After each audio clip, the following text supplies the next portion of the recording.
ہمارے پاس علی نام کے ایک عظیم انسان تھے، جنگ کے میدان کا ناقابل تسخیر مجاہد حضرت علی کرم اللہ وجہہ۔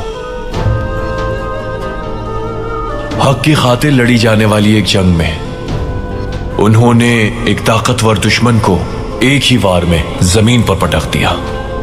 انہیں صرف ایک وار کرنا تھا اور وہ دشمن مارا جاتا، لیکن اس نے جنگ کے دوران ان کے وار سے پہلے حضرت علی کے چہرے پر تھوک دیا۔ حضرت علی رکے اور پیچھے ہٹ گئے، اسے مارنے کے بجائے آزاد کر دیا۔ موت کے منہ تک پہنچا ہوا وہ دشمن حضرت علی کا یہ عمل دیکھ کر حیران رہ گیا، کیونکہ اسے رحم کی امید نہیں تھی۔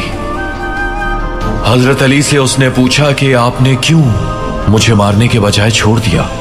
اس پر اللہ کے شیر حضرت علی نے جواب دیا کہ میں اپنی تلوار صرف اللہ کی خاطر اٹھاتا ہوں۔ تم نے لڑائی کے درمیان میں میرے منہ پر تھوک دیا اور مجھے تم پر غصہ آ گیا بہت، اور میں نے اپنی تلوار واپس نیام میں رکھ لی۔ اگر اب میں تمہیں مار دیتا تو اس کی وجہ میرا غصہ ہوتا، اور میں حق کا راہی ہوں، اپنے نفس کا ہرگز نہیں۔